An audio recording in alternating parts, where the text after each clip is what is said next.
नमस्कार जय जगन्नाथ।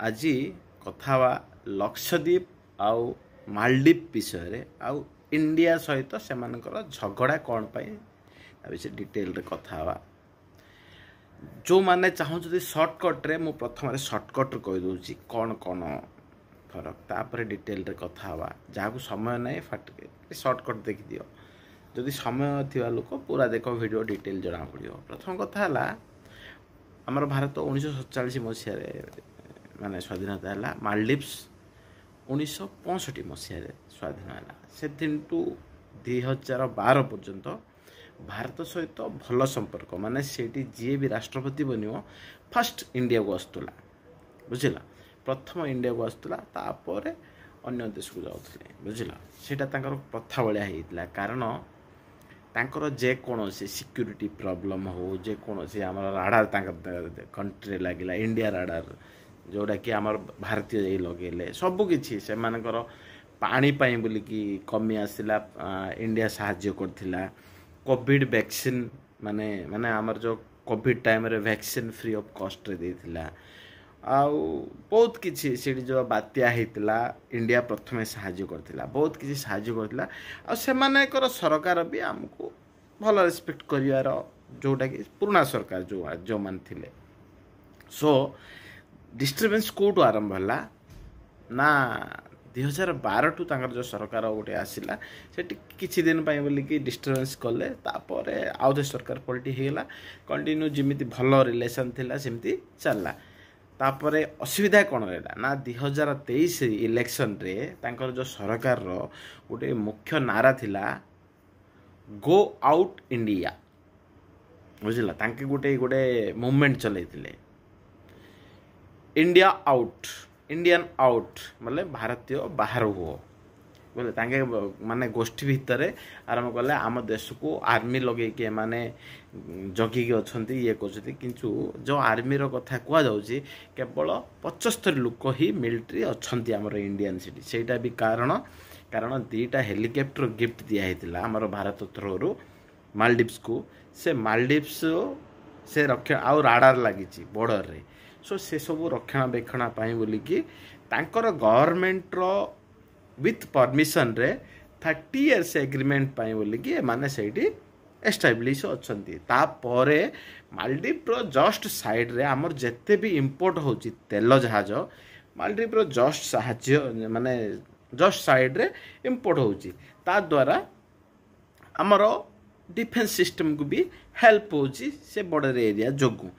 सो वर्तमान कौन पाई एते से ये हैला माने एथिरे चाइना किसी खेलिया चाहूँगी शुण यही जिनस जो गो इंडिया आउ माने ये जो गोटे जो मूवमेंट चलला गो आउट इंडिया सो सेत बड़ू आमर भारतर प्रधानमंत्री गोटे आइडिया कले जो ये कले लक्षद्वीप जाइकी किछिटा टूरिस्ट फोटो क्लिक करिकी सोशल मीडिया रे पोस्ट करदे आपण मैंने आसिक ये टाइम स्पेंड कर कारण वर्तमान लक्षद्वीप एयरपोर्ट हो गला बुझला लैंड भी कला फर्स्ट फ्लाइट आप मैंने देखिपारे माने जेको सोशल मीडिया रे खोजी पारे बुझला यही जोगु से माने जो नुआ निर्वाचित होती नुआ किए कहला मोदी को क्लाउन बोली किए कहला बहुत किसी गाली देले बुझल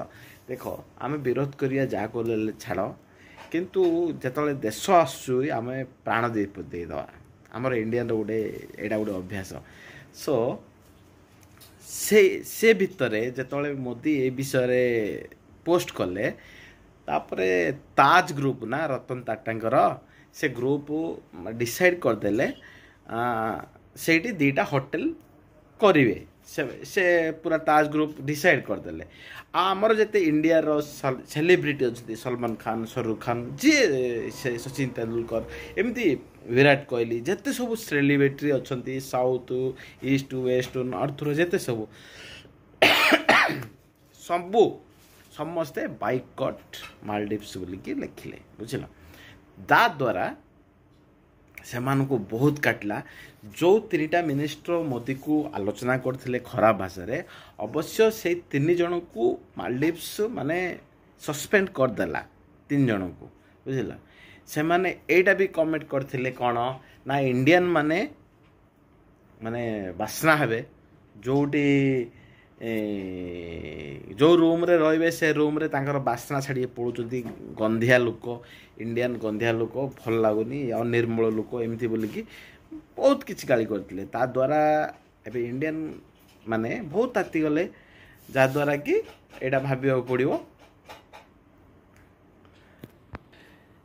ବାଇକଟ୍ ମାଲଡିଭ୍ସ ମାନେ ଆମର ଆକ୍ଚୁଆଲି ଦେଖିବାକୁ ଗଲେ ଆମ ଦେଶରୁ 25% ଲୋକ ପ୍ରତ୍ୟେକ ବର୍ଷ ସେଠର ଟୁରିଷ୍ଟ, ବୁଝିଲ।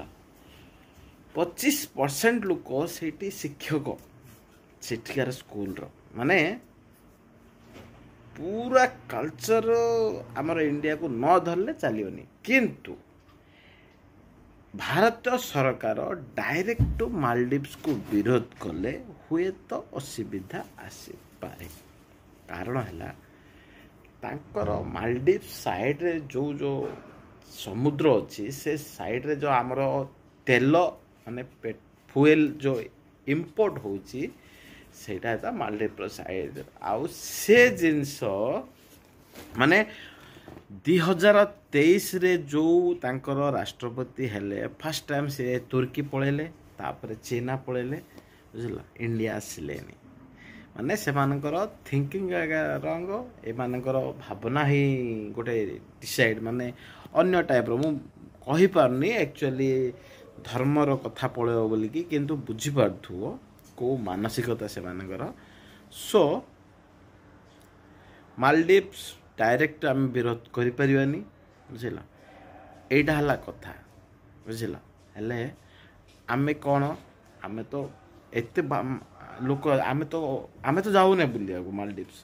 ସୋ ସୋସିଆଲ ମିଡ଼ିଆରେ ଯଦି ଆମେ ହେଲେ ସେଥିରେ ଯଦି ସପୋର୍ଟ କରିପାରିବା। ଏହା ଆଉ ଗୋଟେ କଥା, 1156 କୋଟି ଅଫିସିଆଲି ମାନେ ଇଣ୍ଡିଆନ୍ ଗଭର୍ନମେଣ୍ଟ ଲକ୍ଷଦ୍ୱୀପକୁ ଇନଭେଷ୍ଟ କରୁଛି, ପାଣି, ଇଣ୍ଟରନେଟ୍ ସୁବିଧା, ଏସବୁ ମାନେ ୱେଲ୍ କମ୍ୟୁନିକେସନ୍ ସୁବିଧା ପାଇଁ ବୋଲିକି ଏଥିରେ ଏତିକି ଟଙ୍କା ଇନଭେଷ୍ଟ କରୁଛି। କ'ଣ ମାଲଡିଭ୍ସ ଲକ୍ଷଦ୍ୱୀପ ପାଇଁ ବୋଲିକି। ସୋ ଆମକୁ ତ ବେଷ୍ଟ ଆଣ୍ଡ ବେଷ୍ଟ ପ୍ଲେସ୍ ମିଳିଯିବ। ଏଇଟା ବେଷ୍ଟ ଲୋକେଟ୍ ଫର୍ ମାନେ ଛୁଟି କଟେଇବା ପାଇଁ ବୋଲିକି, ଭେକେସନ୍ ପାଇଁ ବୋଲିକି ବେଷ୍ଟ ପ୍ଲେସ୍ ମାଲଡିଭ୍ ଟୁ ଆଉ ଲକ୍ଷଦ୍ୱୀପ। ଏହା ହେଲା ଷ୍ଟୋରି। ଆଉ ମାଲଡିଭ୍ସକୁ ଆମେ ଶତ୍ରୁତା କରିବାକୁ ଏଥିପାଇଁ ଚାହୁଁନେ, କାରଣ ମାଲଡିଭ୍ସ ପାଇଁ ବି ଆମକୁ କିଛି ଲାଭ ଅଛି। କାରଣ ଆମର ଜାହାଜ ତାଙ୍କ କୂଳ ଦେଇ ଆସୁଛି। ଯଦି ମାଲଡିଭ୍ସ ଚାଇନା ହାତରେ ରହିଯିବ, ତାହେଲେ ଆମର ଇମ୍ପୋର୍ଟକୁ କିଛି ଅସୁବିଧା ହେଇପାରେ। ଏହା ହିଁ କଥା, ଆଉ କିଛି ନାହିଁ। Thank you.